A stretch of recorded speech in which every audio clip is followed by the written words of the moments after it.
से निकले कन्हैया जी अपना महल से निकले कन्हैया जी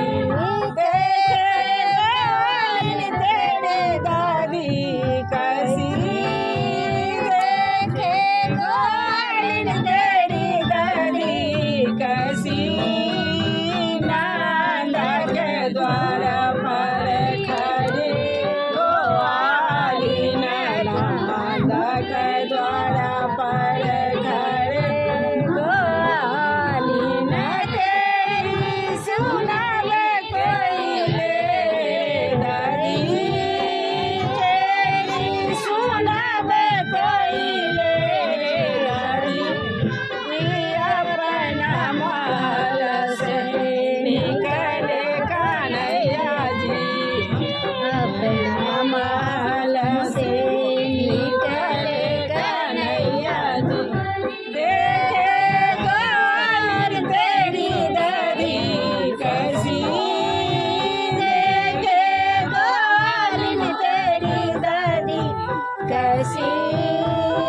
शाम के पौड़ल भोरे लेके आई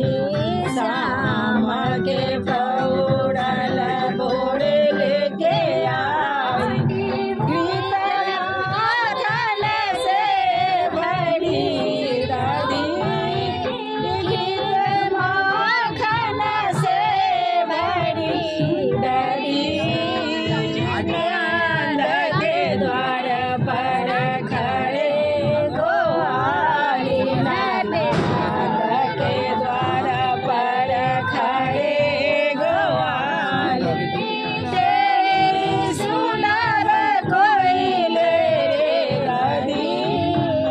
तेरी सुनब कोई ले दादी शाम के पौड़ल भोरे लेके आई शाम के पौड़ल भोरे लेके आई गीत माखन से भरी दादी गीत माखन से भरी दादी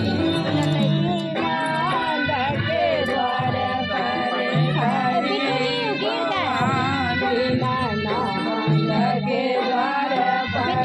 खड़े गोवालिन तेरे सुनब कोई ले दादी तेरी सुनब कोई ले दादी अपने महल से निकले कन्हैया जी अपना महल से निकले कन्हैया जी